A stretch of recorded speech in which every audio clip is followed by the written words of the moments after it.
Yeah, man. So we had 1K views on episode 2, which I saw that, and that was dope. Like that was super dope to see that. We need the other episodes to get those type of views. 1K. Definitely.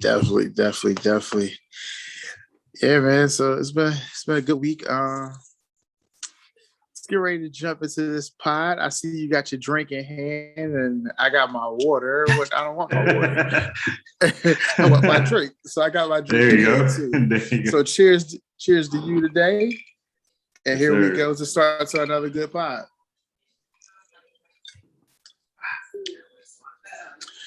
All right, welcome everyone to B&B on the Clock. I am What's one up? of the hosts. It's Coach Reg and my co-host, Co-Cat, my man, J Kid, JB the Kid 1. As you see, we have Instagram names on the screen. So if you want to follow us, you can follow us at our Instagram pages. Mine is Coach Reg B. His is JB the Kid 1. And we are the host of B&B on the Clock. J Kid, how was your week, my bro? I'm home. Okay. I'm home. I am home, bro.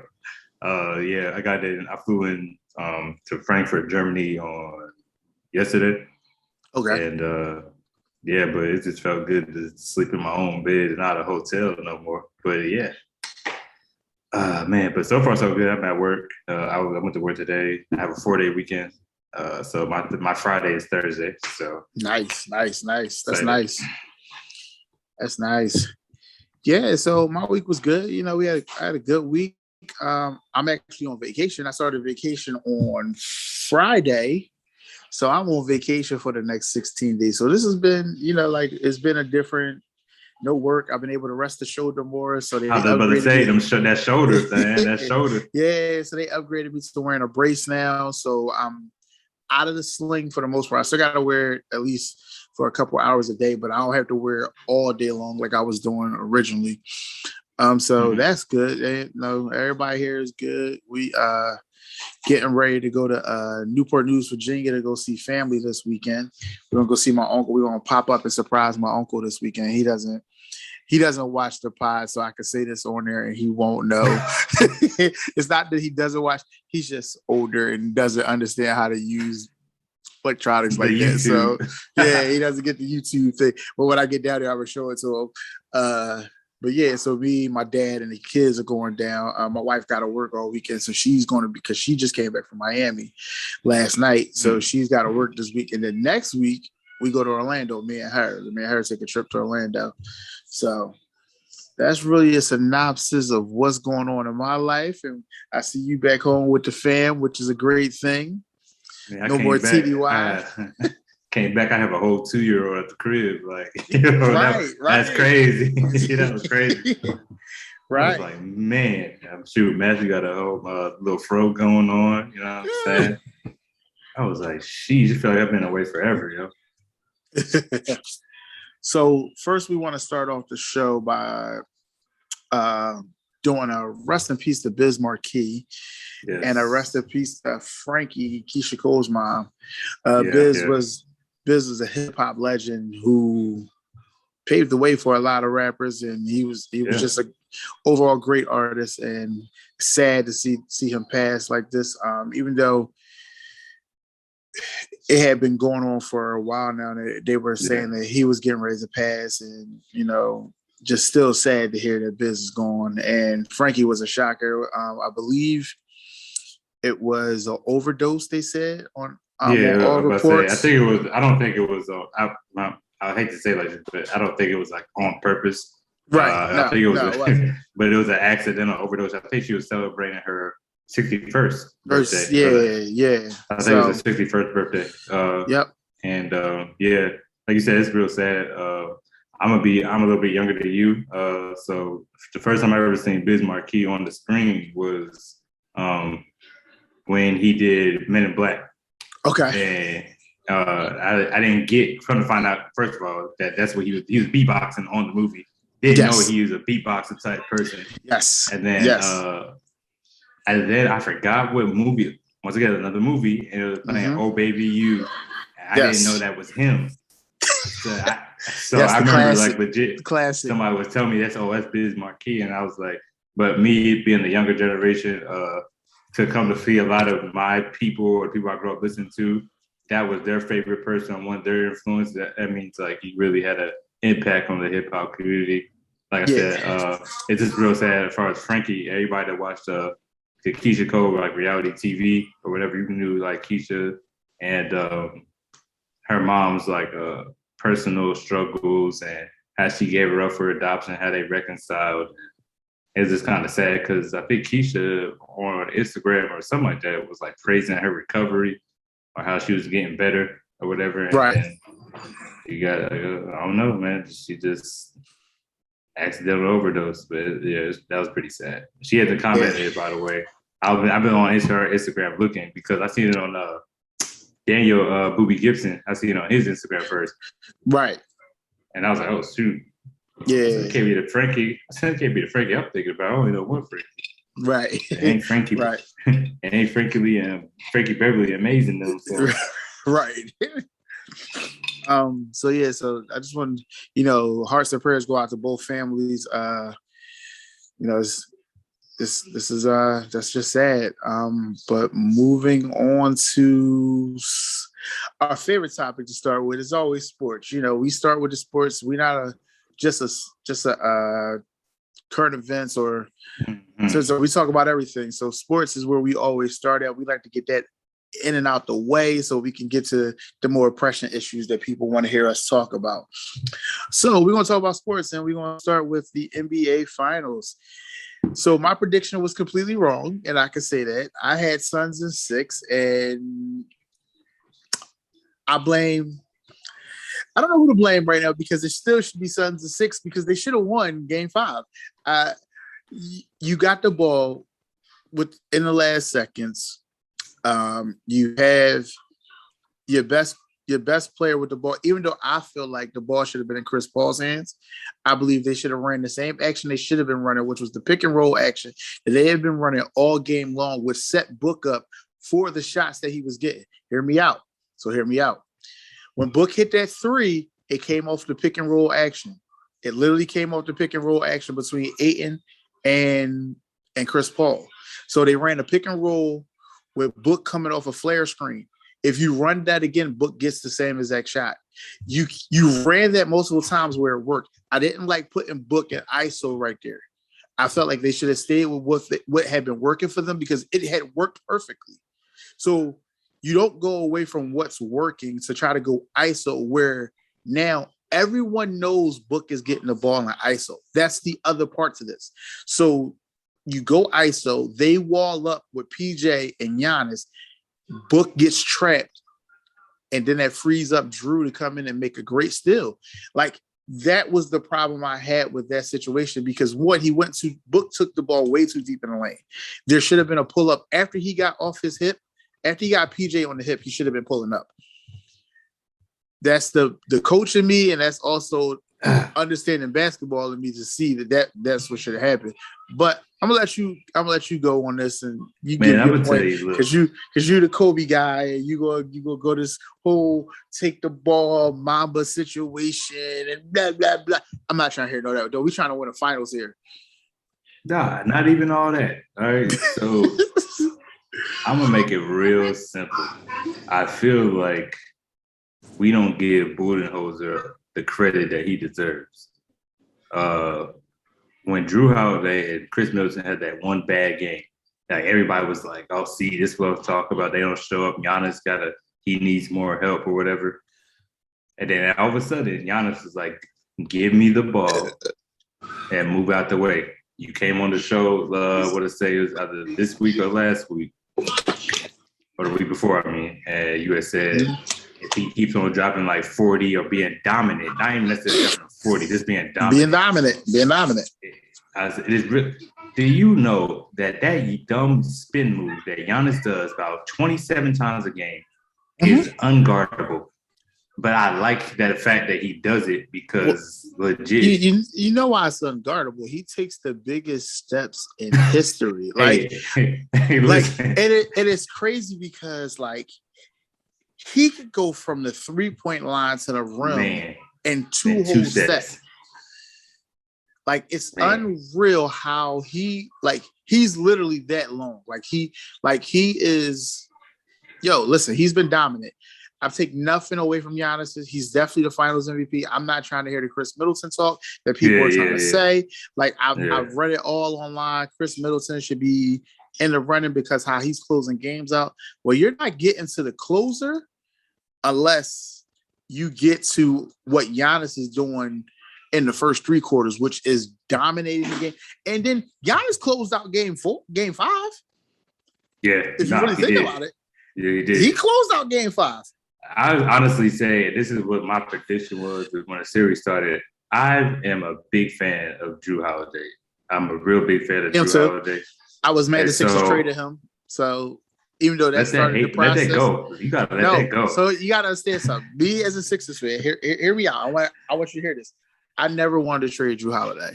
When they made that trade, draft night because they were trying to start the process and acquire draft picks and all that, he was not the guy I wanted traded. There was anybody else they could have traded. Yeah, just not him. I'm upset that he's not a Sixer. Jrue Holiday is like the guy that is the unsung hero of the series.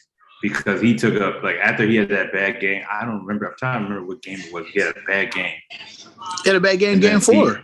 He had a bad game, game 4. He had a bad game, game 4. He had a bad game, game 2. But every time he's had a bad game, I want to say it was game 2. Game 2 was his worst game of the series, but game 4, it was game 2. He had another bad game, but they won. Like, and game 4 was the game that Phoenix should have won. Like, he only had 13 points in game 4.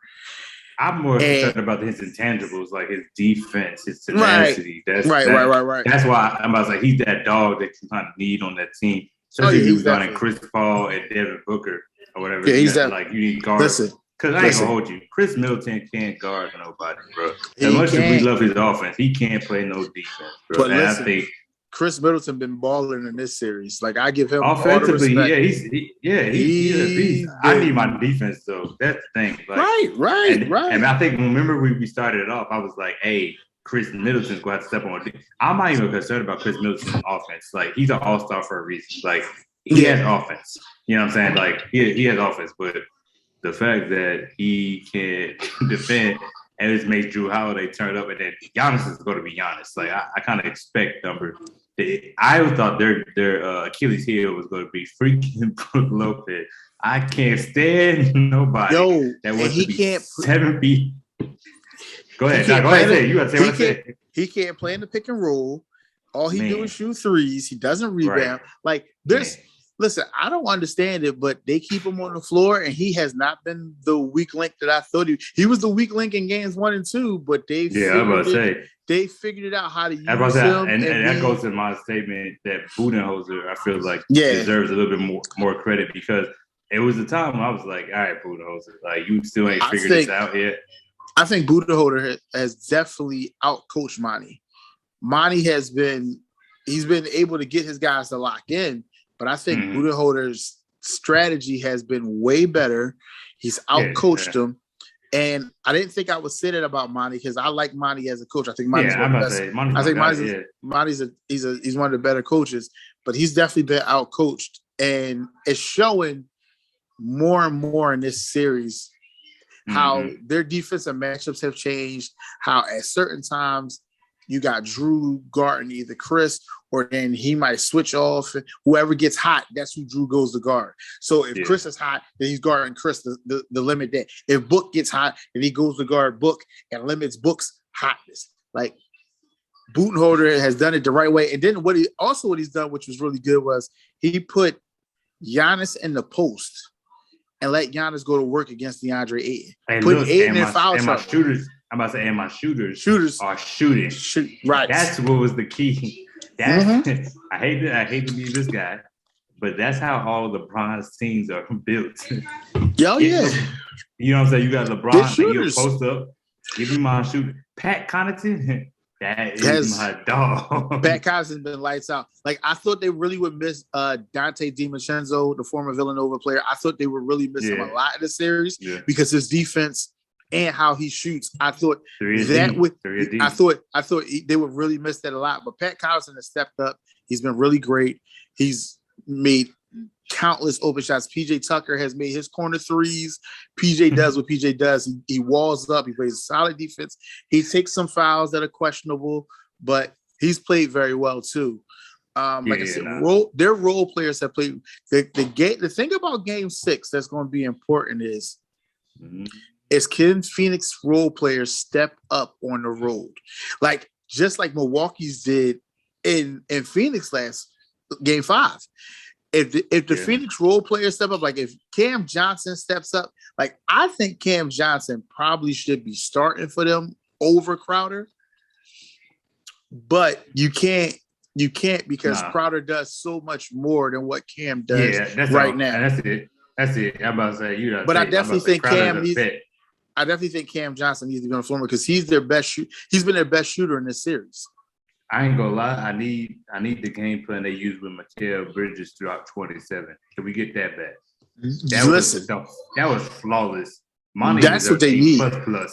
That whole game plan was flawless. Yeah, like they need to go back to Game 2 and get Mikal more involved.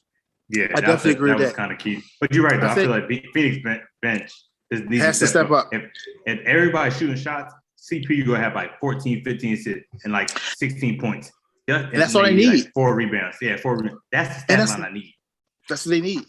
So there was a weird stat that came out the other day. In the fourth quarter, Book doesn't have an assist. So Book has no assists in the fourth quarter. So when they made the Kobe comparison, somebody was like, well, that's a Kobe thing. He's a Kobe guy. It's a Kobe thing. But Book came out and said, stop comparing him to Kobe, which was the best thing Book could say to people. Like, I feel like Book said it best when he said he's the legend. I'm just trying to get there. Like, he is the guy, but don't compare me to him. Like, and I like that Book actually said that. Well, I'm about to say he had no choice but to say that. I mean, he could have embraced it. He could have embraced it like Kobe embraced everybody saying he was the next Jordan. He could have embraced it. He could have embraced it and took it on. Like, but this Book is it. Book know that's not true. So why would you say false stuff like that? So why? Anyway. I mean, if you look at these playoffs, I don't know, dog. Like, listen, he's averaging over 30. The crazy part is where people really I would give the Kobe comparison to Donovan Mitchell than I would. Everybody likes the D Wade. I prefer the D Wade with Donovan Mitchell. Only reason why everybody said that is because I feel like everybody pushed the narrative more so the D Wade. But if you think about it, there was Kobe, then there's D Wade. So that's what I was trying to say. Like, hold up. But I see more D Wade than Donovan Mitchell. I see the flash. That Flash I see Flash, and if I see Flash, I don't see Kobe. He's faster than Kobe was, in my opinion. I feel like Kobe was a little, but absolutely. As far as like Donovan Mitchell has legit, like you talking about give me the ball type, he would tell Rudy Gobert's goofy behind like, hey, move, I'm about to go crazy. Like it's the it's the Spider Show. But right. I would say with Book, I would say if anything, the reason why he doesn't have assists. I feel like Chris Paul's not going to stay on the Suns this offseason. But I feel like he's getting tired of the whole CP3 narrative, and still nobody's giving him the flowers that he deserves unless he has big nights. You see what I'm saying? That makes sense. But he has to know that comes with the game. That's my opinion. Like I feel like but you feel like but like I think with CP being a vet is CP of all people. That everybody's like, how do you feel about CP? Or how do you feel about this? Or how do you feel about that? I feel like that's the reason why he's getting upset. Don't compare to Kobe. Stop asking me about CP. This is my game to the talking. And that's where he should be. I like his mentality on that aspect. Oh yeah, I like his mentality. Like I think Book's that guy. I think Book's the one. Yeah. The show. But yeah, so I definitely think I don't know if the series ends tonight. This is going to be the game. I hope it doesn't. I hope we get Game 7. I hope we get a Game 7.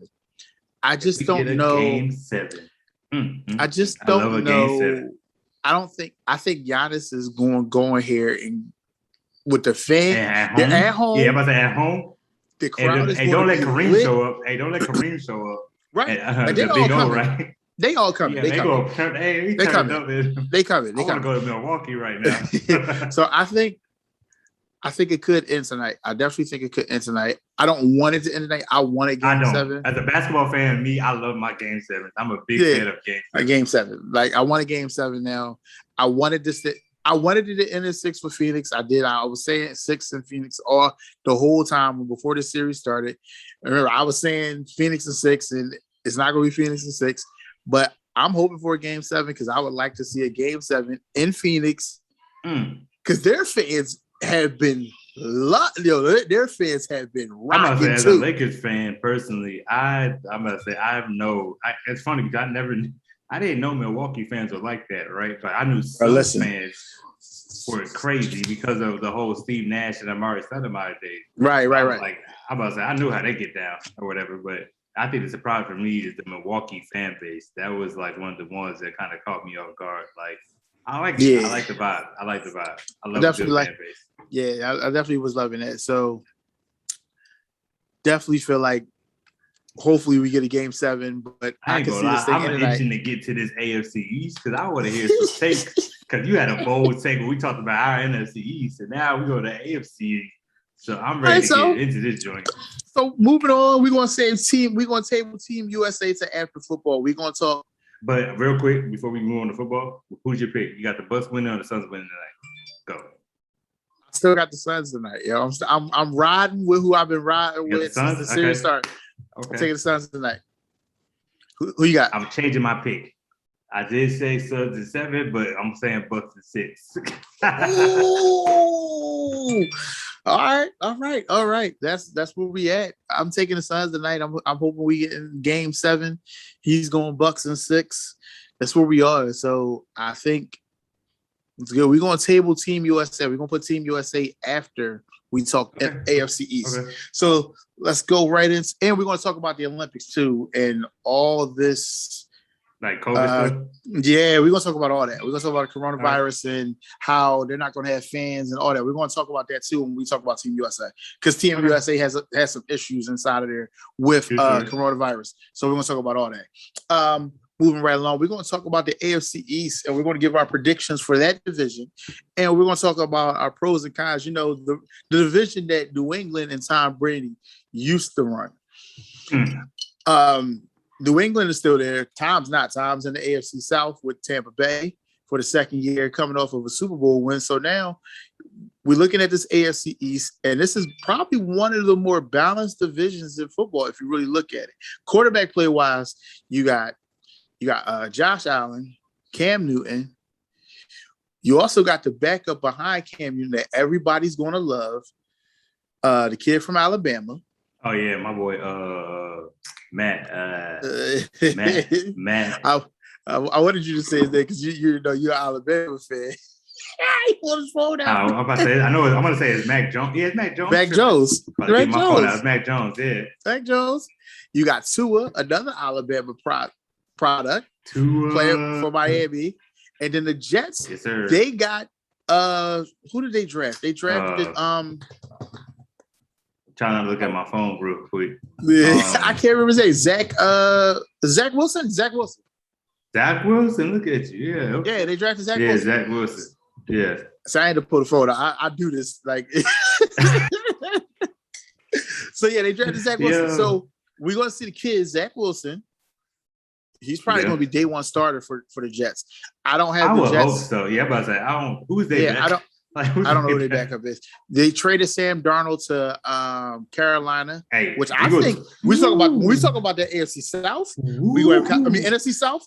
Hey, I might dust off my Carolina Panthers jersey, bro. Like, that's gonna be a conversation. Was a good move. That's gonna be a conversation. Was a crazy move. So yeah, they traded Sam Darnold to Carolina.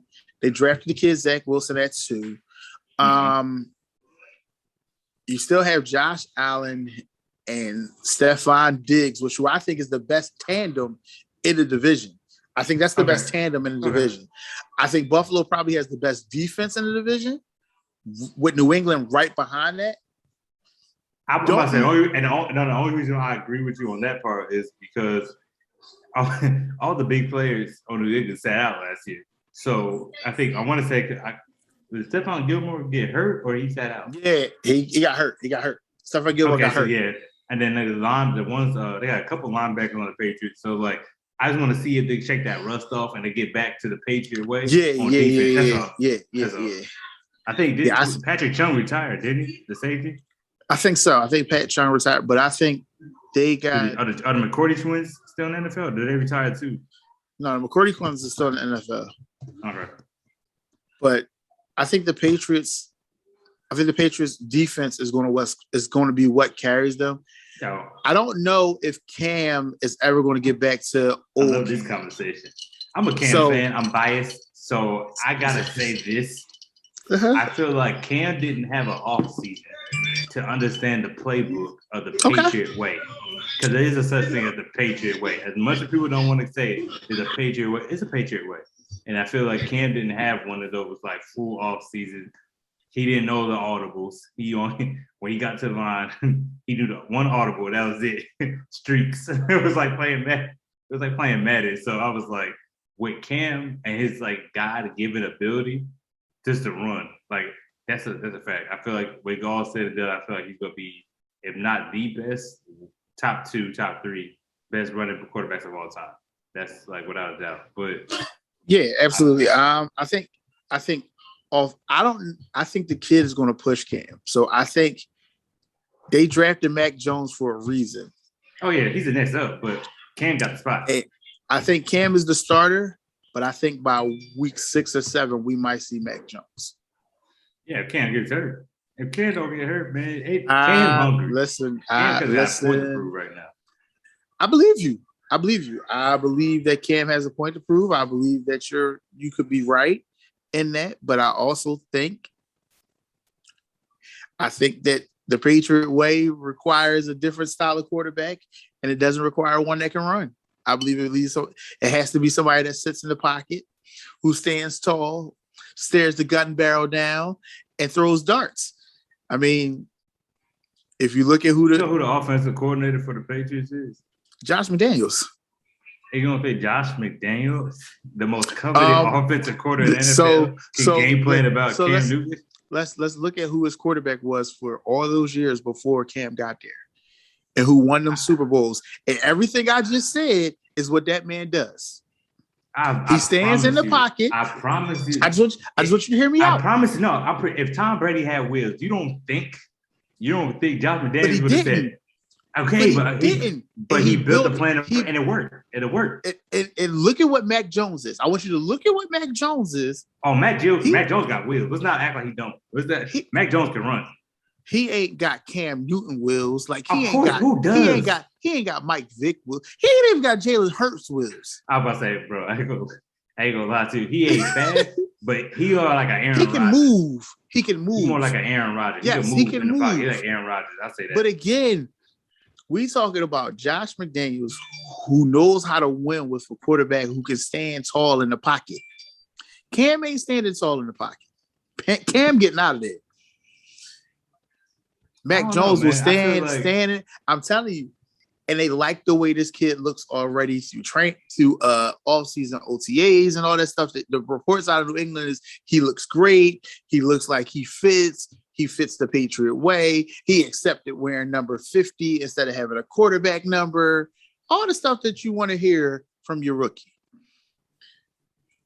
I still think Buffalo's the best team in the division. Oh, yeah. I think Buffalo's the best team in the division. I feel like Miami, okay? Miami might be on to something, okay? Miami might got something. I'm going to hear you out. Because they got Tua. I feel like Tua is going to impress a lot of people this year. The second year. So impressed a lot of people last year. He showed. He did, he showed but it wasn't flashes. like.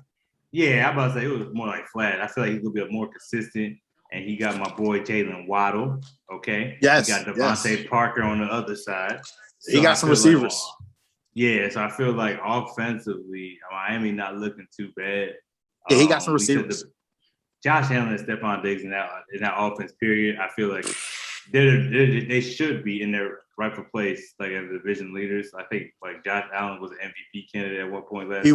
He was in the MVP running last year. He definitely was. I mean, like I kind of you kind of have to by default kind of give it to him, but I wouldn't sleep on the Patriots just because Bill Belichick. I still feel that guy. Oh, listen, he is that coach. We not going to listen. 6 Super Bowls, he's that coach. I still don't like him, but I can't be mad with the results. Okay. Oh yeah, mad with the results. Yeah, Bill's that coach. But I think Sean McDermott, former Eagles assistant, the guy who's at Buffalo right now at the head, he got their defense playing well. He's got the defense playing outstanding. He got a defense I'm going to say real well. So here's my caveat about Miami. If they trade Xavier Howard, I don't know what the defense is going to be. I don't know what the defense is going to be. And if he does come to the Eagles, yes, they probably our secondary. I don't want to talk Eagles today. Like I said, I wasn't talking Eagles today. We talking AFC East. I'm not talking about my Eagles right now. So, well, hold on. Side note: did you see the guy who bet 4,000 on the Eagles to go to the Super Bowl and win? Oh man, hey, I ain't gonna lie to you, bro. If I'm in another country and the Eagles win again, bro, I'm taking emergency leave, dog. Come get tired of this, bro. Real rap. I'm really getting tired of it. Oh, the one Super Bowl that we did win, I was in Africa of all places. Oh, you was in Africa when we I was in Africa. Bowl. I'm not doing this again, bro. I'm not doing this again.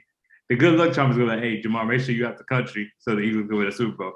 Yo, they win a Super Bowl this year, dog. Like, I don't know what to tell you. I'll send you a hat. No, I'm coming.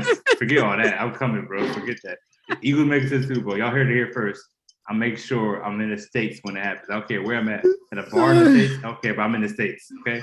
Preferably Philly. Yeah, preferably. But yeah, so guy bet 4,000. If the Eagles win the Super Bowl, he gets $500K. I ain't gonna hold you. I'll be that man's friend if they win, so I'm trying to beat him. Listen. $500K? Listen.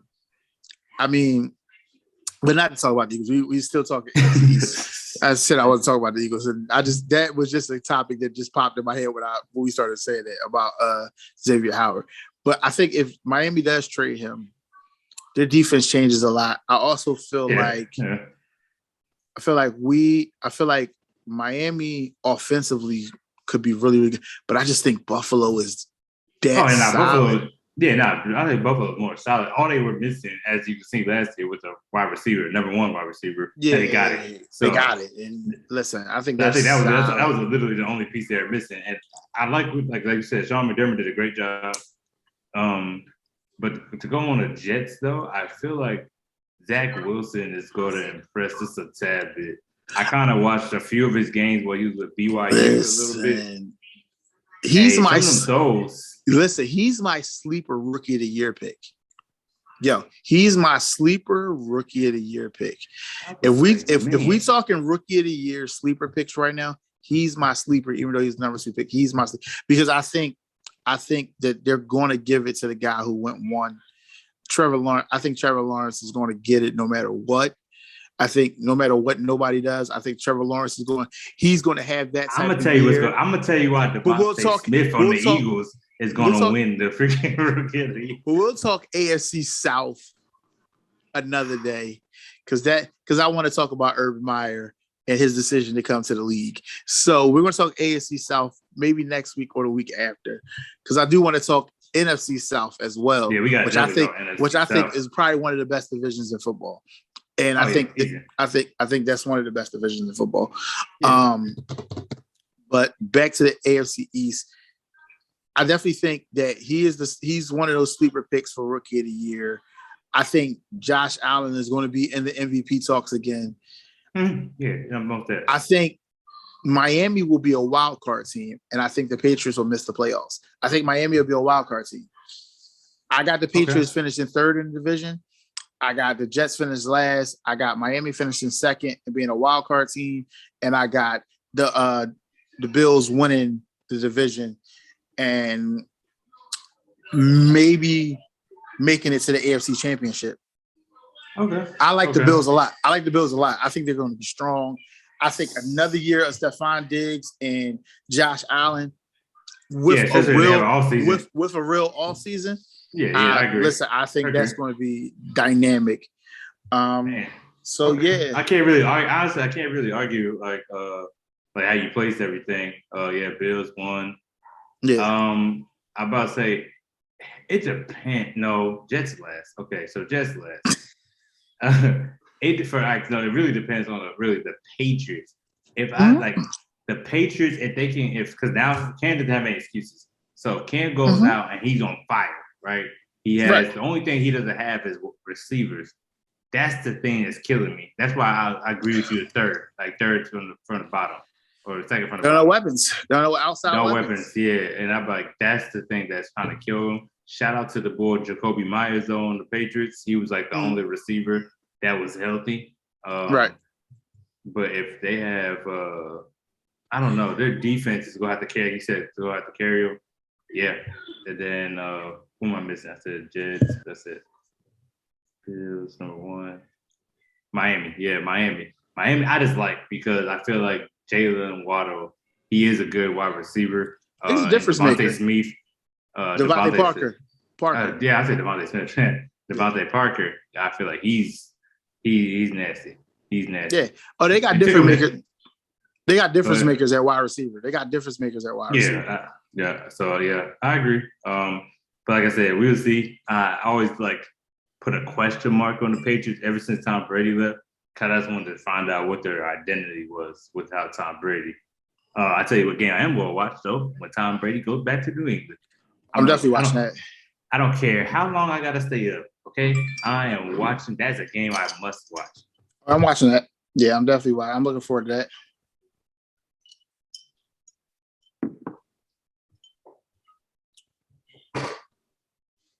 But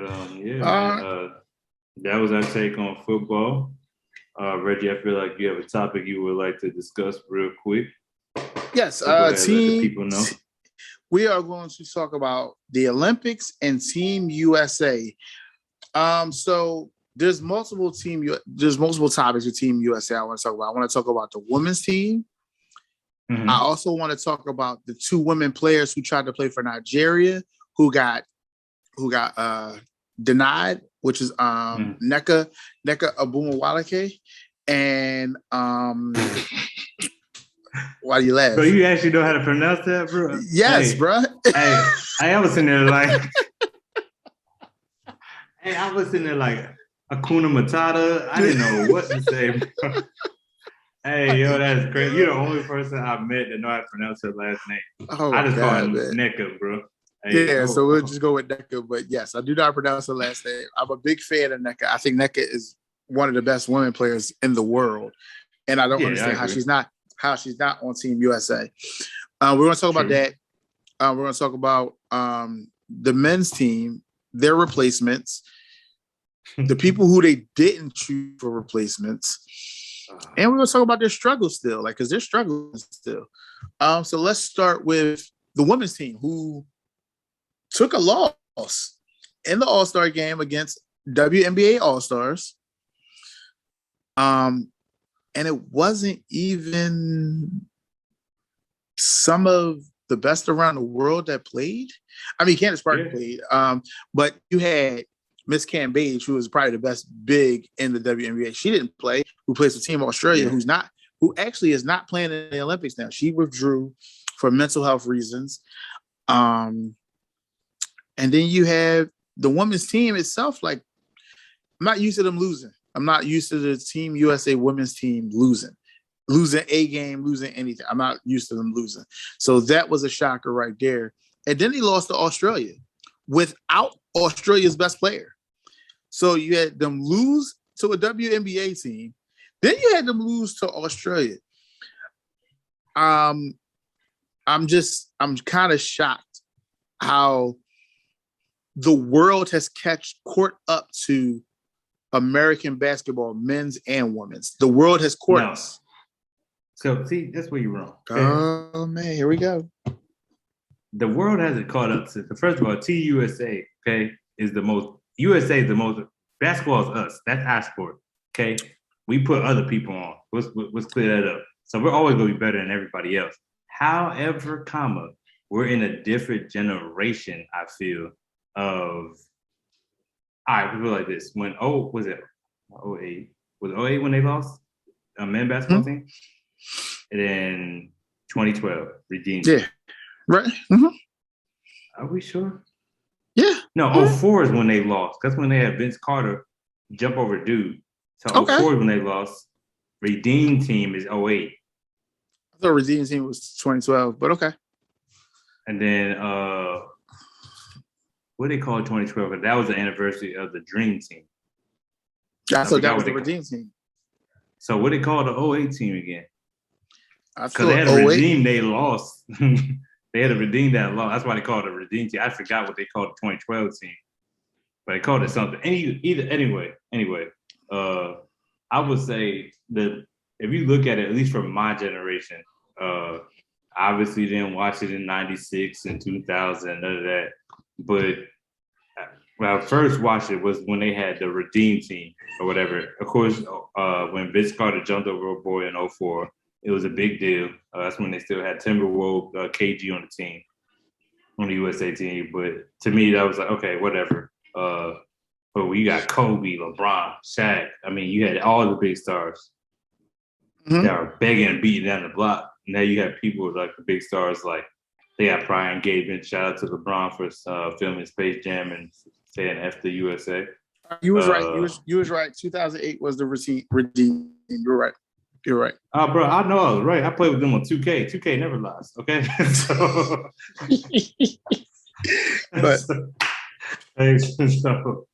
But nah. So I was trying to figure out like where, like in this, like now, like I give it to like the one problem is we have stars, like big stars, bona stars that are coming from overseas now, right? And I feel like they just want to go represent their team. They might lose, but they just want to represent their team on the highest level, which is the Olympics. So now, like, our big stars, they don't want to. They want to preserve their bodies, get their body shape, which is their right. But I remember when you assembled Avengers back in the day, you got the D-Wades, the Kobes, the LeBrons, the Carmelos, the Dwight Howard. So let's look at this Olympic team for the men's. You don't have LeBron. You don't have Anthony Davis. You don't have Kyrie Irving. You don't have James Harden. Come on. You don't have Steph. You don't have Russ. Like these are people that we need. Yeah. So four out of the five names I just said are all coming off injury, or still injured, recovering from an injury. So that's why they're not there. I mean, they all wanted to be there because James had committed. James committed. AD committed. I don't recall AD committing, but if AD had committed and he was injured, so he's not playing. Like if you're injured, you can't play. So you gotta piece together what you can piece together. I think this team offensively, I've said it before and I'll say it again. Offensively, I think this team can run with anybody. It's the defense for me. You don't have bigs. Oh, nah. Yeah, bro. Yes, and then y'all went that was it. Y'all went and brought in JaVale McGee. I feel like y'all should have brought in Zion. Personally, I feel like y'all should have brought in Zion Wilson. I feel like he should have been him, and Trae Young should have been the two that y'all brought in. I ain't gonna hold you, and this is a little biased for me because I'm a groupie. I am a groupie of this young man, but I wanted LaMelo Ball on that team, dog. I ain't gonna hold you. I need LaMelo on that team. Saw that video. You saw his workout video yesterday where he dunked on the ball with the foam arm. Listen, yeah, I can see that. I can see him playing. Hey, granted, we still got to work on LaMelo's defense, but hey, I don't know what the Ball brothers be doing in the offseason, but they be changing their home shot, jumping off the wrong foot and getting better. Hey, Ben Simmons needs to go to Triple B. He didn't go hang out. He didn't go hang out with the Ball brothers for a little bit. Stop sitting at tennis matches. Had one season. I don't know. Lonzo had one season. New jumper. One off season for LaMelo. 4 inches on his vertical. What is So going on over there? Lonzo gonna be a free agent, and he gonna come somewhere. Don't be surprised. I ain't saying that he coming to the Lakers. I ain't saying he is. He ain't going back there, dog. He don't want no part. He don't want no parts. You don't think so? He don't want no parts of that. If LeBron be like, hey, look. LeBron, the reason why he got traded.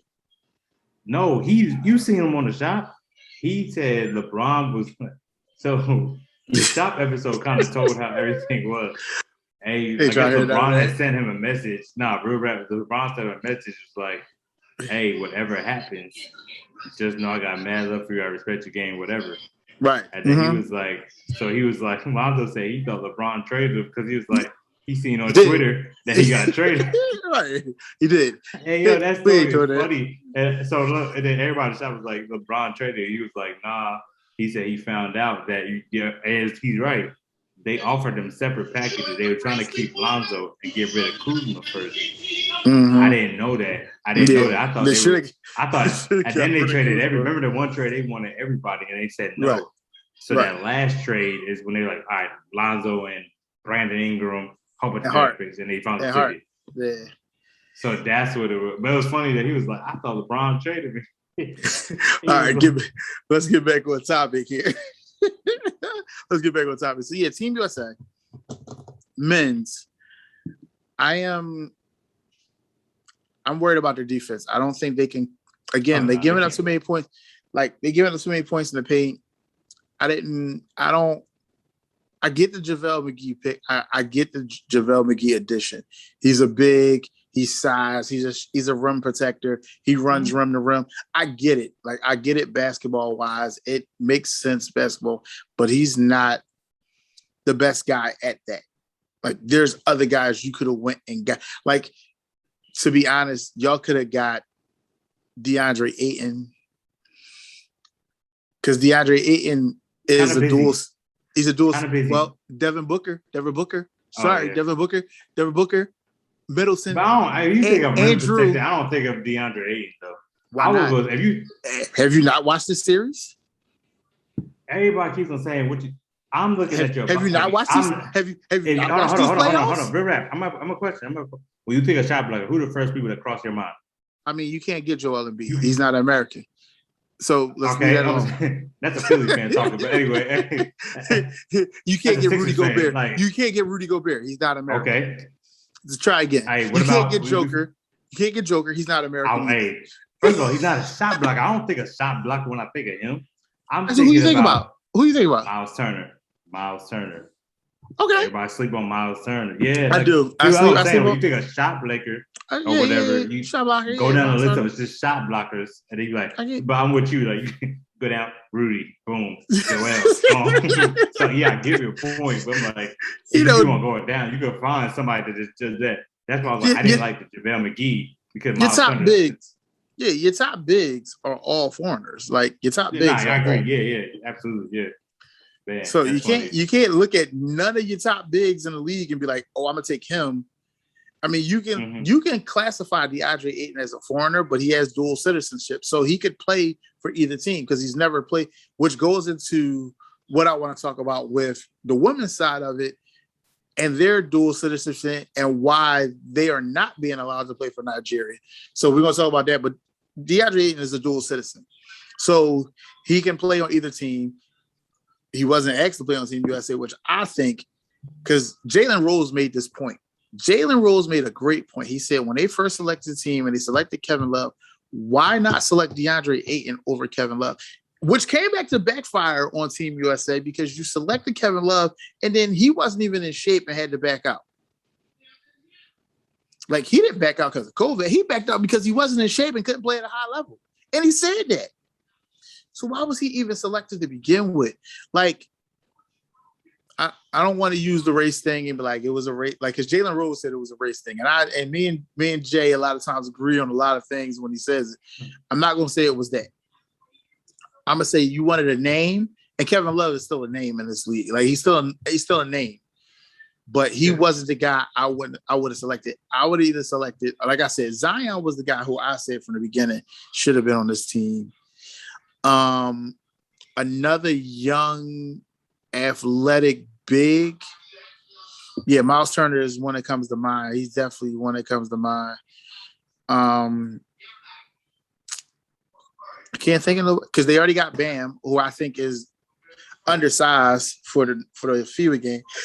I think Bam is undersized for the FIBA game. I don't really got too much love for Bam Adebayo after Anthony Davis exposed him in the last finals, so I ain't got really too much to say good about Bam. Wait a minute. Anthony Davis is one of the top three bigs in the league. So you gonna tell me expose him? Okay, everybody was like, "Oh my God, Bam! Oh my God, Bam! Oh my God, he's injured! Oh my God, he's injured!" Bro. What? Anthony Davis is one of the top three. He's exposing everyone. Doesn't matter who you are. A healthy Anthony Davis exposes everyone. He can't be guarded. We not going to act like he's not one of the best bigs in this league. Probably the most talented big in this league. I'm not saying that, but I'm saying like so everybody put Bam on a pedestal. Like Bam, he's nice. Bam had a great series. He had a great playoffs going into that. He had the big block last year in the bubble. He had a great playoffs going into that series. Again, he faced the best big in the league. Besides Embiid, to me, those two are the two best bigs in the league.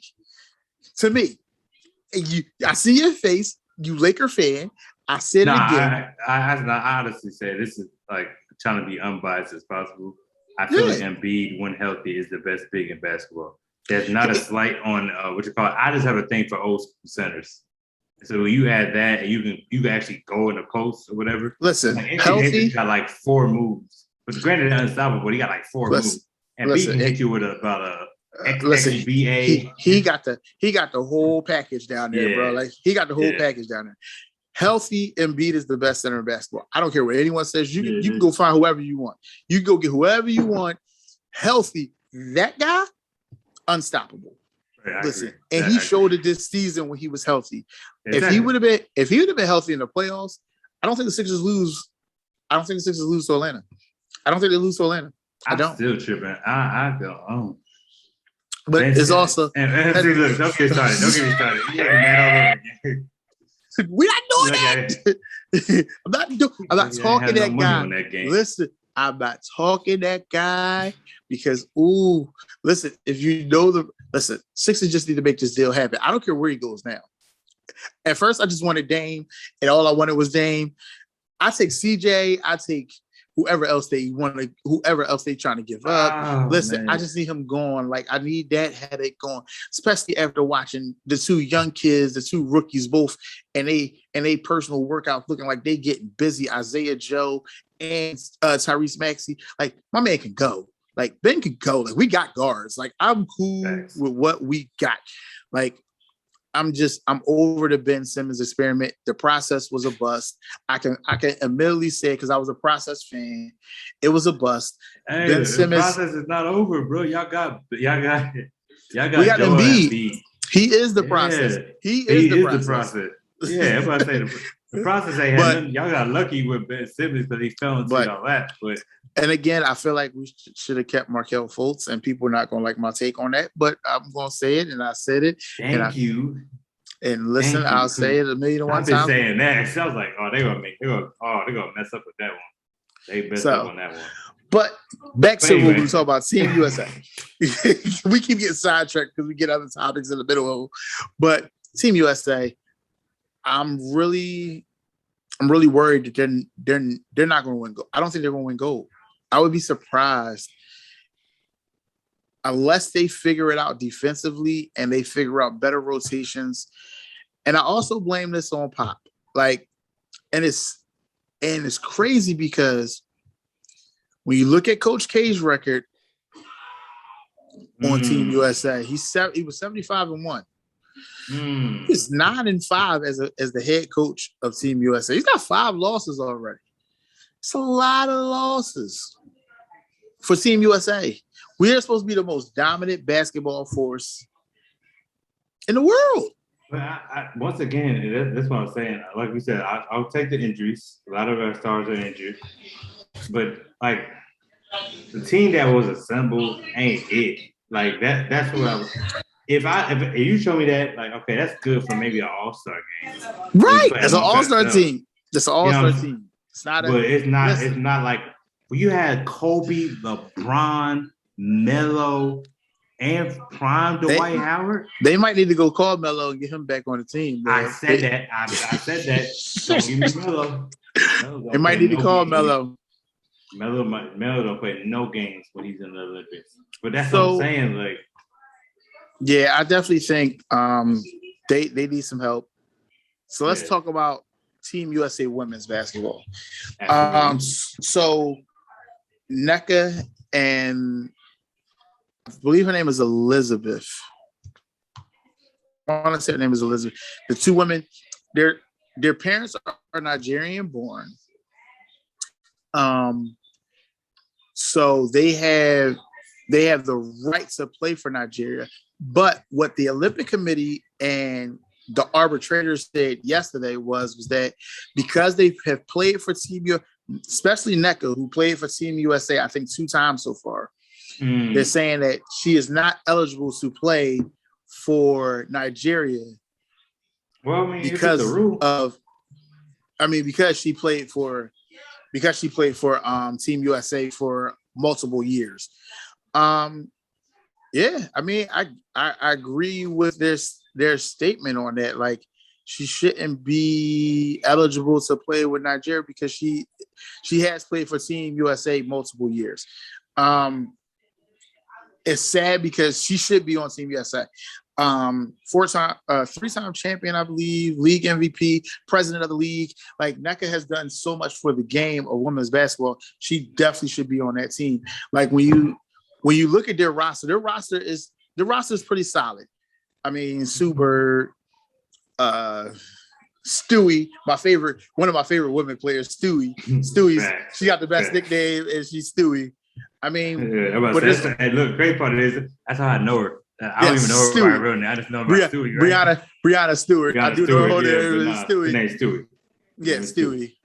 They also, I mean, they got some hitters on that team. Like, that team should really run through the Olympics if they can get together. The Australia game, they looked bad. Like, they looked bad. I watched it. Listen, I watch all basketball. So for people who don't know how much I watch, I'm a high school girls coach. So I watch a lot of women's basketball. I watch a lot of NBA. I watch basketball, college.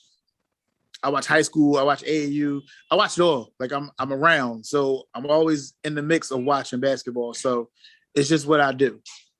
So, yeah, when I talk about basketball, it's because I've watched it. And that game, they didn't look their best. It was a shocker. They still should have pulled it out, but they didn't. I feel like I love Dawn Staley as a coach. I do. And Dawn is their head coach. And Dawn is from North Philly. And I love Dawn. And she's a really good coach. Like,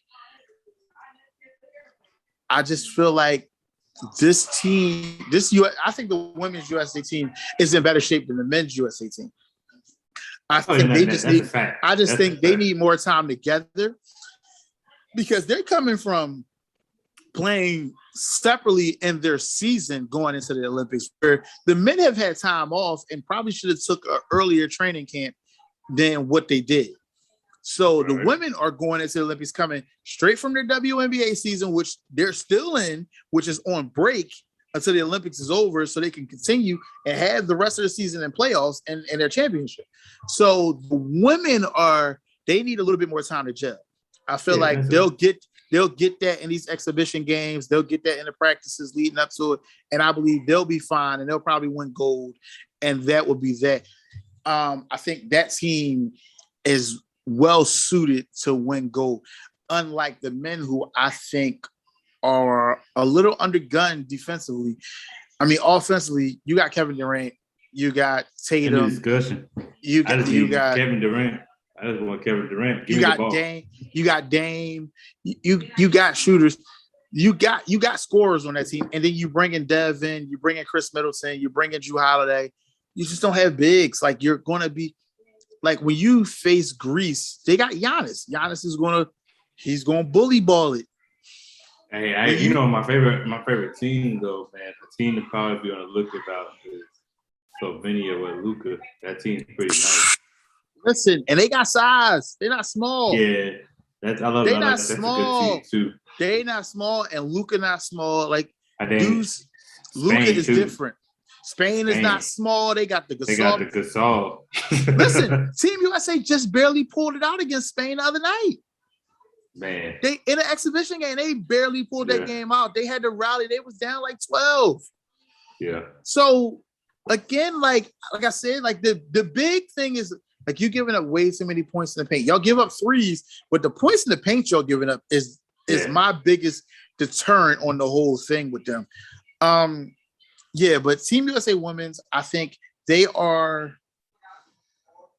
I think they're going to be fine. Like people were more worried after the loss to Australia, but I feel like they lost a couple nights before to a WNBA All-Star team, and then they lost to Australia. But I feel like those two losses was just because they hadn't really played together. Like you got women who haven't played together. Like you got Sue Bird, who is some people say the GOAT, or Diana Taurasi, who some people say is the GOAT. I'm about to say Diana Taurasi, man. They're the GOATs, like, you know. And then you got Brittany Griner on that team. They got players on that team. Like that team will be fine. Like they got Tina Charles, who is a beast. Tina Charles is a scoring savant. Like she gets it busy. Like so they have the elements to be really, really good, really fast. Long as they just keep working at it, I think they'll be fine. I agree. Yeah, so that's really all I have for sports today. Did you have anything else you want to talk about in sports? Not in sports, but I do have an advertisement I want to put out there. All right. If that's okay with you, sir. Yes, absolutely. We got to put them out there. All right, cool. This is your advertisement on the clock. Hey, so check this out real quick. We got a school giveaway going on, $100 gift card. I'm going to do maybe a Walmart or a Visa. I'm not sure just yet, but it's $100. Okay. I don't know about you, Reggie, but I need $100. I need $100. But this is $100 coming from BMB on the clock for the school coming up. I know what it was like when my mom had a penny pinch to save us little coins to get us school clothes and supplies. And I don't know about it. If you have more than one kid, or if you just have one that is super expensive, you know, just that's why we're doing this. And all we need for you to do is subscribe. I appreciate you with the views. The views is going up. I appreciate it. I'm on YouTube, so every time I see a view, I get excited. So I appreciate the views, but we need subscribers because that's what we're basing this list off. So if it's only 20 subscribers, only 20 people are going to be in the raffle. So we need you guys to subscribe. Okay. Yes. Subscribe. That's all I got. So yeah, so we definitely are doing this giveaway. $100 gift card for back to school supplies or help buy uniforms, whatever you want to do with that $100, but it has to go towards the kids. We are asking that you subscribe to YouTube, subscribe to our YouTube channel. Make sure it goes to them kids, man. Yeah. So you can buy school uniforms, you can buy school clothes, you can buy school supplies, whatever you need to do for the kids. This is $100 to help you out with your kids. We want to give back. We want to help out. Please subscribe to us. So here's one of the topics I wanted to talk about today. This topic I heard in conversation with some parents, and this just was a crazy topic to me. The topic was brought to me, and the question was asked to me. Let me sit up all the way on this one. How do you feel about circumcision on your teenage son? Would you do it? That's circumcision. That's circumcision. I mean, that's and not circumcision. What the hell? Hey, be candid, bro. Hey, tell them what it is. What they do, man. Tell them what it is. I'm trying to figure out the correct term, and then I can't think of it. That's the bad part. Man, we ain't out here trying to be political correct. So they was like clipping their sons, like clip your sons, like Clip your son. Getting a vasectomy, man. I couldn't get the word out. It was there, but I couldn't get it out. I wanted you to get like I couldn't get it out. So the question was, would you give your son a vasectomy at 14 when they start having sex? That was the question that was posed to me as a dad, saying since girls are put on birth control at an early age and there's no birth control for your sons, would you give your son a vasectomy? And then when they turn 18 or whenever they get old enough and have enough money to have the procedure reversed, let them reverse it. So the topic really was like, would you give him a vasectomy? And then you tell your kid, like, well, hey, listen, whenever you get a job, you get it reversed yourself because it's a reversible procedure. Now, this is a mother telling me this. This is a mother asking me this question because she's thinking about doing it to her son. I was in a state of shock when she asked me the question, first of all. I hope she don't watch this podcast. I hope she does. I hope she does. Because even at the time when she asked me the question, I couldn't grasp my real answer at that moment because I was so put off guard that I was like, I mean, maybe I think about it, but in reality, no. Like, I don't think anyone should be I don't think any man should be. I get it where she's coming from. Like, I get it from her point of view. Yeah. Her point of view as a single mother is that she didn't want to have any grandkids. She didn't want her child to have a kid while her kid is still a kid. Yeah. Teenagers are still kids. So she was like, her daughter is on birth control because she has a daughter and a son. So her daughter's on birth control and putting all these poisons in her body. And that's exactly how she said it to me. And I was like, okay, you're right. She was like, so why can't my son get a vasectomy and get clipped? Because that procedure can be reversed.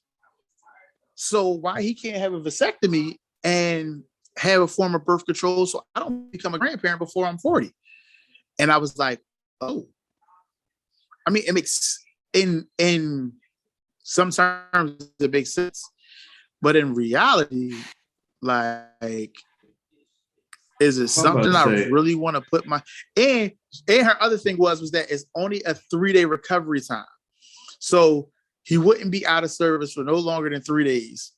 So he would be fine after 3 days, and he'd be able to live a normal life.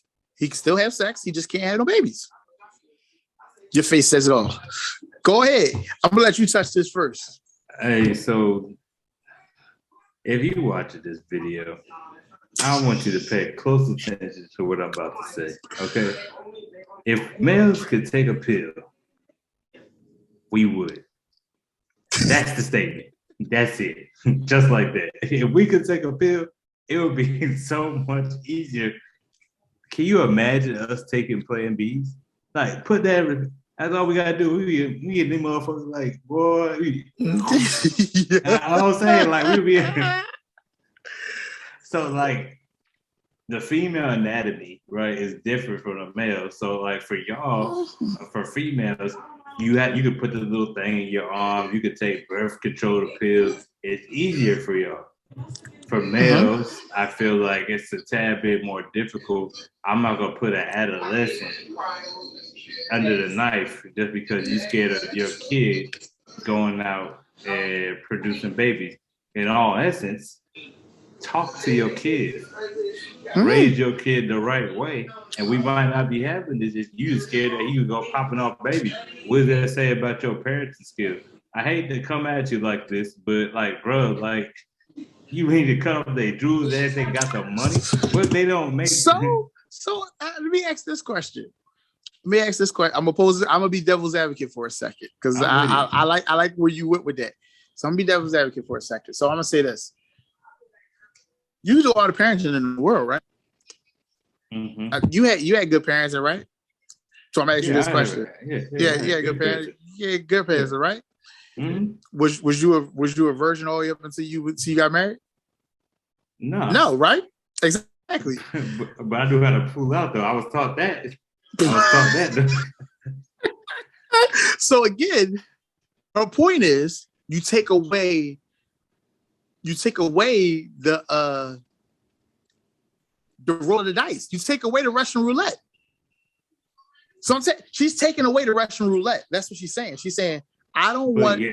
He can have all the sex he want to have. Like if he's sexually active. I feel like that's drastic. But we literally made condoms for a reason. Like I'm not understanding. Do they always work? Do they always work? First of all, I'm gonna say I'm gonna be real with you. You know, if your shit popping in the middle of the shit, that means your shit obviously too small. You might want to figure out what size you are before you start doing shit. Let's call a spade a spade. I was on the condom, bro. No, motherfucker. Like, you got the wrong size. Like, I hate that. I hate that. Anyway, or she poked holes in it. That's why you never have her put it on. Like, why are these life lessons not taught down to this generation? Like, so wait, I got you. I went all that. Like, I agree with all that. But again, her point was, you take away the Russian roulette because you still got to wear a condom to protect yourself from sexually transmitted diseases. But now you take away that extra Russian roulette of, hey, I put the condom on, and she still got pregnant. So now what? So now I'm about to say, if she would take the Russian roulette, I'm going to say my thing is, I'm not putting my kids, still kid, like you said. Right. We're talking about 14. That's ninth grade. That's yeah. Ninth grade. You go take somebody that's in ninth grade, you go put them in the ninth because you are scared to have grandkids. So what are we not teaching our kids by ninth grade? So her thing is, because I asked that same question. So her thing is that why?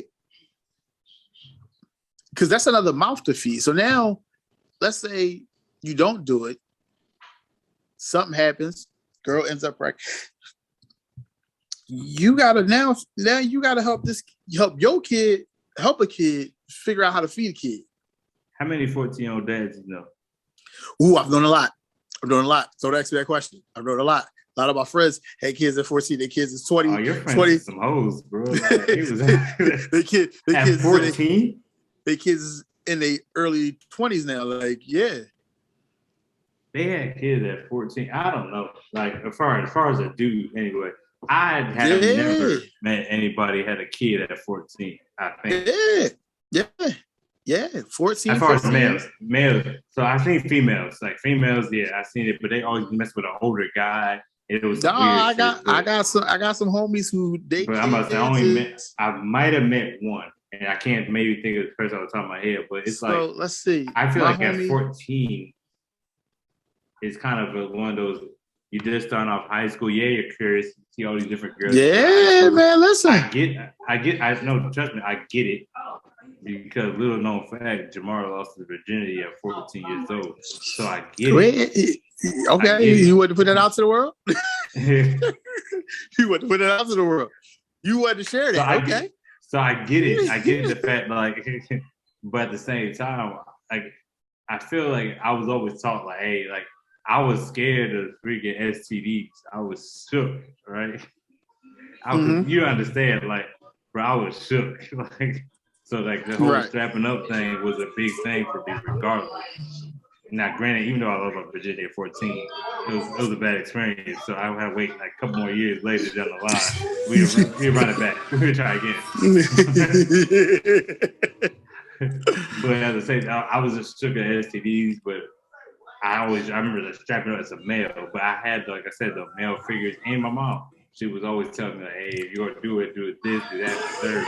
I feel like if you, like, off rip, you're just saying, like, hey, I don't trust you. You're going to strap up. You're going to get surgery. So that way, worst case scenario, like if you do something, you're good.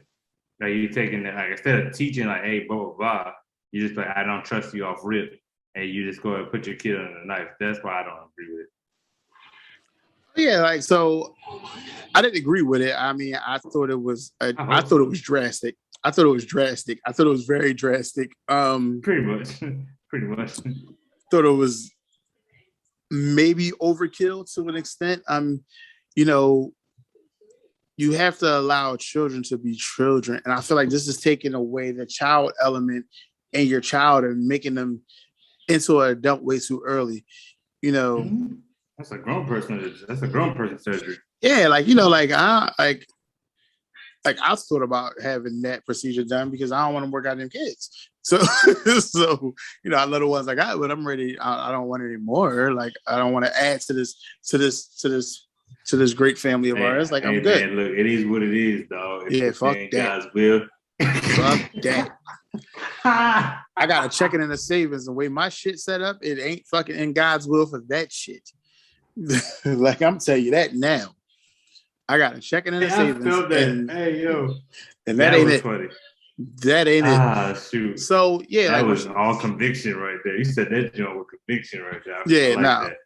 But you know, like even thinking about it, like even like, because I've been thinking about this because this was brought to me last week, so I've had all week to really digest this and think about it. I was like, wow, that's just like out there, like that's really out there. Like it's not even it's not even one of those things where you be like, all right, well, you know, we could talk about it. I would, as a father, I wouldn't be comfortable talking about that. Like I would be like, no, not at all. I'm not with it. It sounded good when you originally said it. It sounded weird. Didn't even sound good. It sounded weird, but yeah, I don't know where we go from there with that one. Right. Yeah, so that's just where I'm at with that. So we're moving right along. We go do some story time here. So we gonna have this is story day leading into one of our upcoming episodes where we're gonna have our wives on the episode.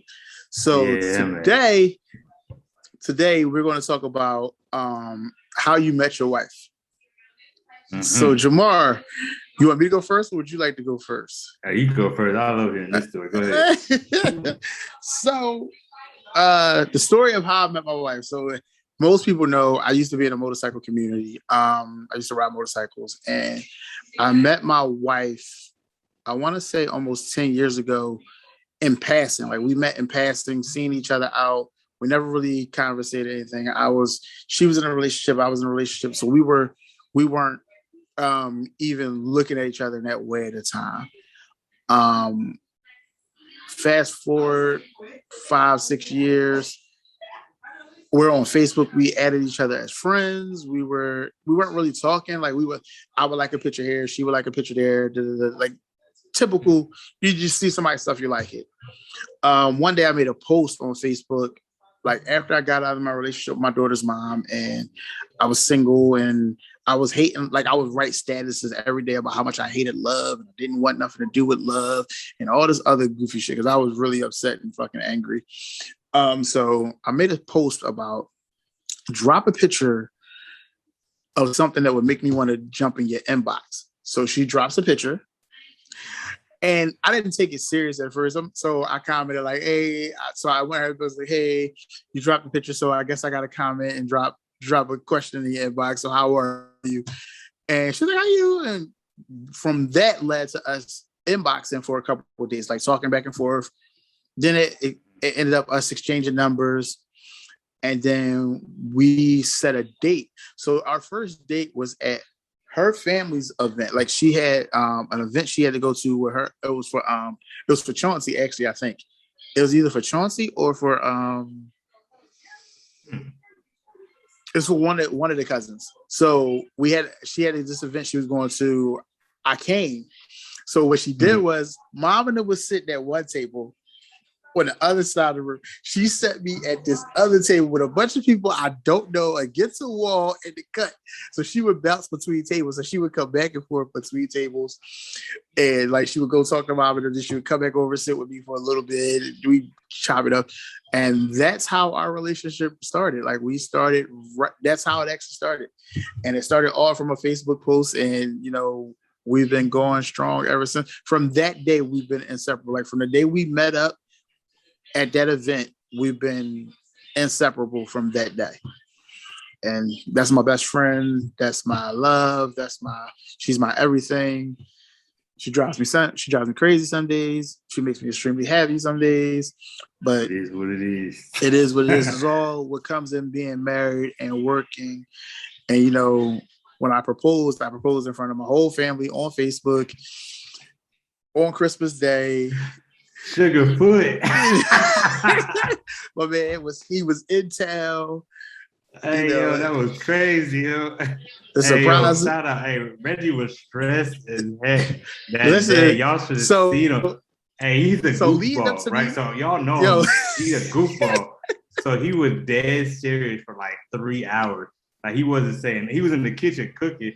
But I was like, I remember I walked in there. I was like, yo, Reggie, you good? Hey, my man was like, yeah, man, I'm just got a headache or whatever.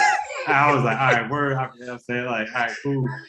And I went back and I was like, hey, shout out to Deuce. Hey, but I was like, Deuce. I was like, hey, good. I was like, man. So Axier, I was like, hey, yo, something wrong with the boy Reggie. Like, hey, yo, that was crazy. And then he was like, so me, her, and my mom was like, hey, I think Reggie gonna propose. I was like, now the motherfucker is sick. So that's how I was shocked. I was like, yo, so look, right? So talk about that day, right? So me and Sierra went ring shopping. Me, Sierra, and my kids went ring shopping maybe 3 days before that. So I had to ring for about 3 or 4 days leading up to Christmas. So we did the ring shopping. Every day I got more and more nervous. Yeah. So that morning, bruh, listen, I think I made myself so sick because I was so nervous. I was so sick. Like I was in the kitchen sweating. I'm talking about, like, I gotta go to the bathroom to throw up. It's going down. I'm tired. Yo, I'm never like that when I cook. Like when I cook, I'm normally in my happy place. I'm smiling. I'm joking. I'm laughing. I'm running from the grill to the kitchen back to the grill. I'm doing all my normal shit. Not that day, bro. I got a chair in the kitchen. I don't never have a chair in the kitchen. Remember. I had a whole chair in the kitchen. I'm sitting in the kitchen. I'm like losing it. I'm like, I can't figure it out. I can't figure out what's going on. Then I finish cooking. And I'm like, all right, I gotta go upstairs and change. I go upstairs, sit on the bed, and almost pass out, yo. Like, that's how nervous I was, yo. I almost passed out. So then I finally get myself together. Sierra come up, she's like, you good? You ready? I'm like, yeah, I'm coming down. Give me a couple minutes. I'm changing my clothes. Bro, I come down the steps.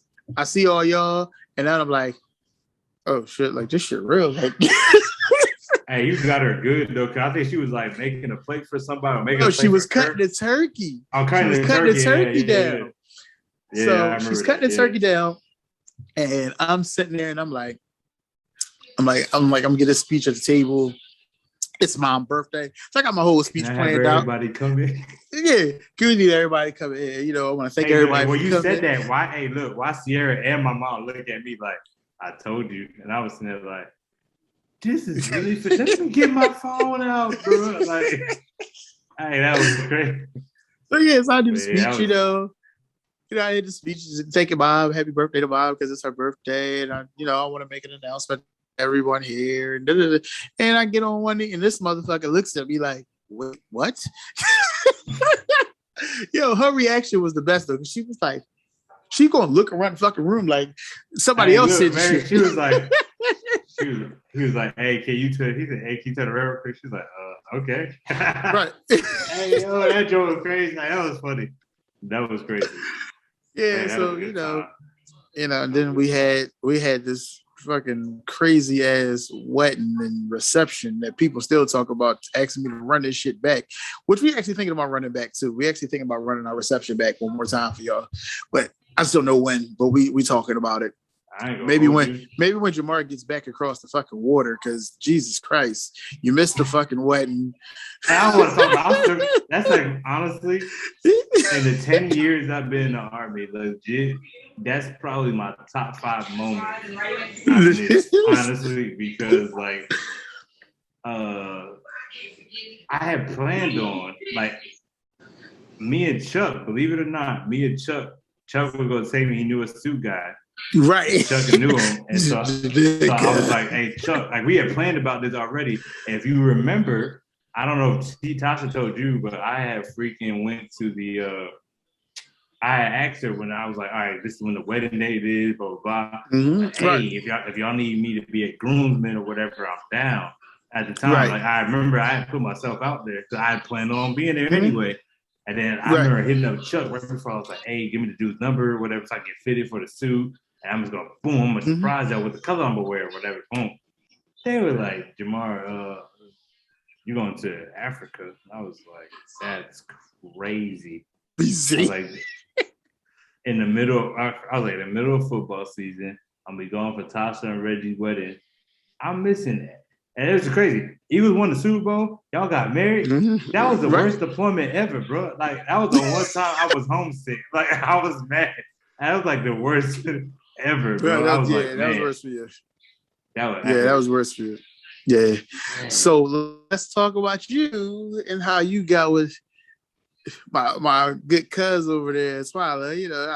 That's the homie right there. So Should be threatening me. Should be threatening me all the time when you that's see because me she a with some gangster. I was sneakers trying or to tell y'all, bro. something. She from the West Coast, dog. She crip walk for a living. Like people would think I'm capping, but something wrong with her. But so me and Twyla known each other since I was 6 and she was 8. Oh, 7 and Okay. she was 8. My bad. 7 was 8. So her mom and my mom went to high school together, so they've been best friends ever since. So it's never been one of those moments like we weren't in each other's orbit. I didn't like Twyla because I was a midget. She was about like 6 feet tall. We That's the other always way had around. beef. Nah. She was taller than me, and I was a midget. I know. I I said said it right. it's the other way around now. Oh, now, yeah, I finally hit growth spurt, but but back then I was a midget. Like, so I remember, for instance, she came to Harrisburg one summer, just spend with her grandma, and she always used to be at our house. But she always seemed uptight and bougie, like she didn't want to be there. Like Right. we were like second class citizens, so I was like, bro, I didn't want no parts. I didn't want nothing to do with her.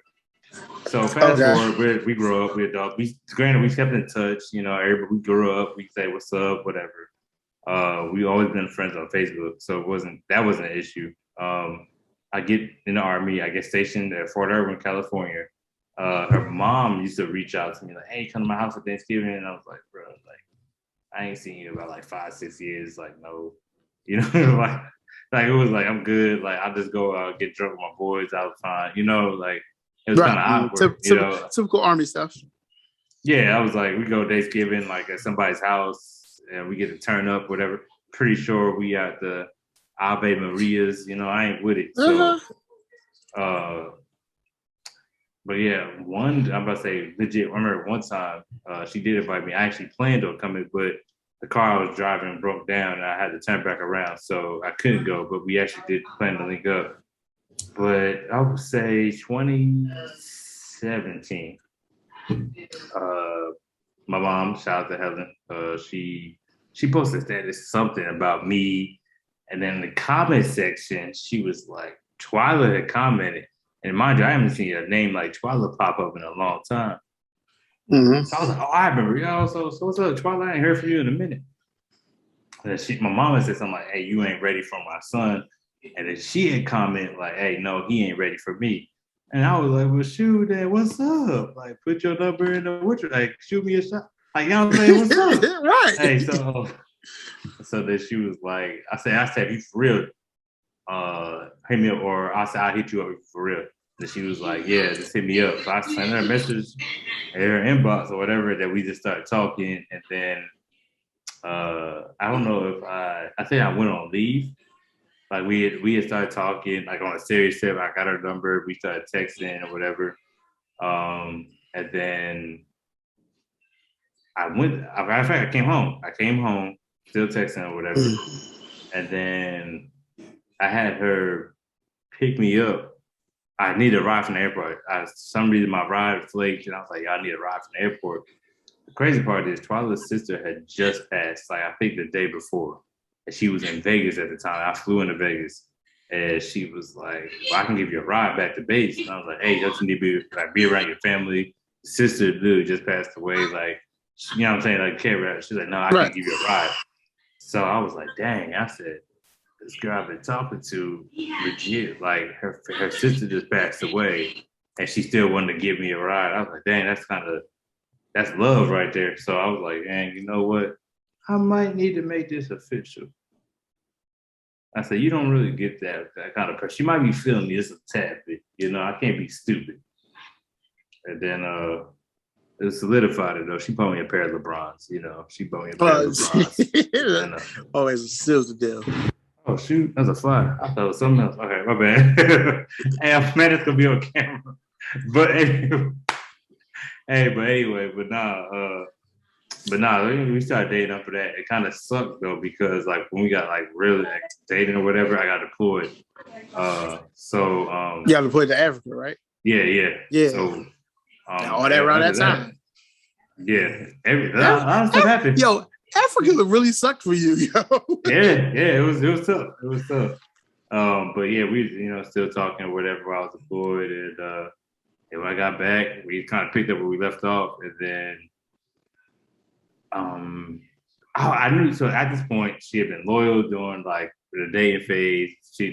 She experienced like an 8-month deployment or whatever. I was gone, and I was like, if she could withstand that, then it doesn't like I ain't got nothing. She ain't got nothing else to prove. We know each other. We know our people. Was like that was the one thing I feel like a lot of people like do the dating thing because they're trying to figure out. Like I knew Twyla, so it wasn't too much like I had to go in her background. But So I was like, I'm gonna marry her anyway. So it was like the thing was I tried to be romantic, but it wasn't romantic. So she used to come up to Irwin a lot, and she would stay at the barracks like on the 4 days or whatever, or like if she would leave on Monday morning when I got PT or something like that. That's why I said it was a lot of stuff. She would like work a 12-hour, 2 hours away from Fort Irwin, then drive all the way to Fort Irwin just to chill with me for the weekend type stuff or whatever. Oh, so wow. I was like, yeah. Like I said, there's a lot of stuff I was doing. It was like I have never seen a person do before. Like if I work 12 hours, I'm not about to go nowhere. I'm going home ASAP, bro. Like, but I was like, it was that, and then like so one day, I was like, no, I went out ring shop. I asked her what her ring size was. That kind of gave it away because I didn't know. But for females, you can kind of be anything at this point. Like it could be a ring for engagement or whatever. So I just went out and I bought her an engagement ring, and I was like, I wonder how I'm a freaking propose. Like I ain't about to be all mushy or whatever. So I was like, I'm gonna get her while she sleep and try to slide it on her finger. So I tried that. She kept on moving. So I was like, man, look, I gotta go PT in about like 30 minutes. So I woke her up. I was like, hey, you gonna marry me or not? You gonna marry me or not? This nigga's a clown. Hey, I love it. She was like, bro, what? And I was like, bro, put the ring on. You gonna marry me or not? And then she had a look. And that fits y'all so much though. Like that really fit. Like that proposal fits y'all. Like how y'all talk to each other. Everything. Twyla bougie. She want a real proposal. She want one of them joints you see on the Shade Room or whatever. So I gotta redo it now. But you gotta redo it. Yeah, I gotta redo it. But so like, and that's the thing. When you marry your best friend, like for me, if anybody's ever met us, seen us in the same room. All we do is clown each other all day. Yes. Like it's really like one of the buddy type relationships. Y'all are the funniest together, yo.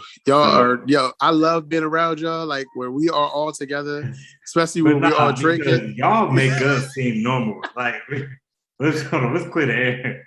Y'all too make us seem normal. Like real rap. What do you mean? The only thing I will say, y'all always got some gizmo gadget that we like, bro. Now we gotta get one. Bro. We had this. Now we gotta go get this. So like the new hookah, like y'all gotta get one of those. Man, I ain't gonna hold you.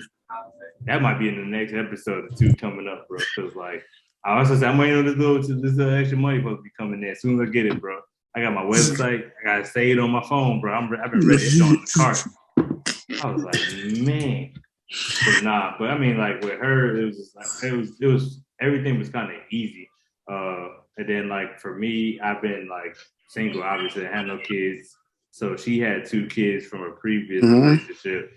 So I think me being a kid myself, it was kind of easy being with Sam and Matt. I didn't have to deal with "you're not my dad" syndrome. It was kind of easy. And it was crazy because no name, no blame. I had certain family members telling me not to deal with Twyla. And I almost took their advice. I'll tell you out there. Yeah, that's an off-air conversation. But it was crazy because I was actually like, so that was the thing I was taught. Like, you don't mess with nobody. They got kids. That was the thing I was taught at a young age. Yeah, oh yeah. All right, get you somebody ain't got no kids or whatever. Y'all start your own family. Don't borrow somebody else's. That was my thing. And so like when it was echoed down to me again, and this time I'm older, I'm like, well, shoot, I was taught that, so something must be right. But then the more I met Twyla talking to, it was easy just to be myself. I had to fake the funk, flex, start doing extra cash or whatever. Right. Shoot, Twyla was a sugar mama, man. She took me to Six Flags and got me one of them little flash passes. I got to jump the line. Hey, I knew I was gonna marry her then after that. Well, she bought me. Matter of fact, it was an outfit. It was an outfit I took when I went to Six Flags. I got a red Nike hat on, brand new white tee, some black or red shorts, and some brand new LeBron. Twyla took me to the mall right before we went to Six Flags and bought that outfit for me. I remember texting my boys in the group chat like, bro, she bought me a whole outfit. Like, bro. She worked me in LA. And I was like, but no, on serious tip, it was just easy. Like, seeing how she was already mature, I was messing with a lot of ratchet. Shout out to all my ratchet females out there. But I knew like deep down I wasn't gonna marry nobody like that. So when you see somebody mature, she grew up literally the same way I did.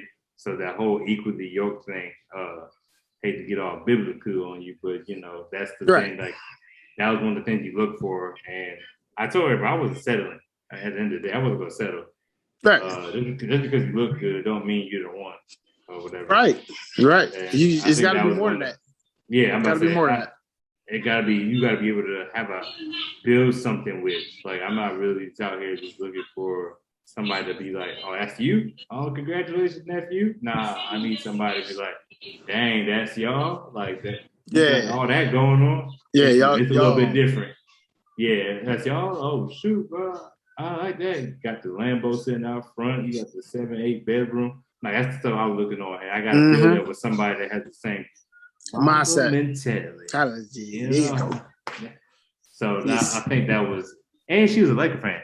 I couldn't marry nobody else that wasn't a Laker fan. Like that was icing on. That was an icing on cake right there. Like, but yeah, that's it.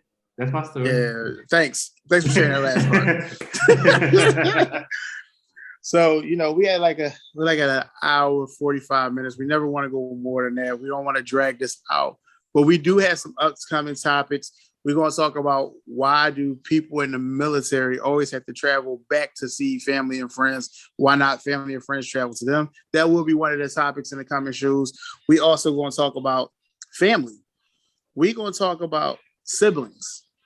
I don't have siblings. So for me, this conversation is going to be a lot of questions. I don't have them. I'm glad to be an only child sometimes because what I see, me up, y'all. Hey, he set so me what up I see, time, bro. Hey, he set me up, bro. Because what I see, thank God I ain't got no siblings. Because if I had some, I might have killed. Thank God you ain't got no siblings. Because I might have killed one of them niggas. but you know, these are some of the topics we're going to touch on. You know, we're going to have our wives on. We're going to have some more other potters on because we got some potters coming up who want to join the show as well. So we're going to have some of them on. Again, we want to thank y'all for all the views, all the subscribes, all the follows on Spotify. All that stuff is being tracked, and we are watching that stuff. All the likes on the Facebook page. We definitely want to thank you guys for that. We're over 250 likes now, almost. I think it's like 280 or 290. We almost at 300. We almost at 300, and we definitely want to thank y'all for that. Like we love the support that we're getting. I mean, I hope you guys are really enjoying the shows and you're enjoying our content. I hope you guys are enjoying us as we go back and forth, and we still learning this pod thing as well. So, Jamar, do you have anything before we get out of here? I'm thinking about it, man. Honestly, like you said, to thank you for all the support. It's not easy. I know it looks easy, like just to get up here and do podcasts, but it's a lot that goes into it as far as like pushing out links and constant advertising. I mean, I know sometimes I forget I got a podcast, but the fact that like people advertising, liking, subscribing on all the platforms. I really do appreciate it on a personal level. And yeah, man, that's all I got. So again, we want to thank our first-time watchers, listeners, last-time listeners, and all our riders, people who rock with who stay on the clock with us. That's going to be our catchphrases, to stay on the clock with us at all times. So from Coach Reg and JB the Kid 1, we'd like to thank y'all for watching B&B on the Clock. Please stay on the clock with us to the next episode. See ya.